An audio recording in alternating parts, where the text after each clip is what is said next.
这样会吗？好、做起来还不容易，容不容易？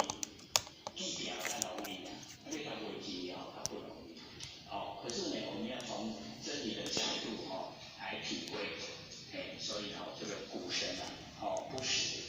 是为了这个显聘，我们就是了解那个显聘这个显就是非常深奥妙，聘呢就是母，就是会生育，生花，所以我们了解老子呢就是讲说我们这个佛性本体它可以生花无量无边的现象跟事情，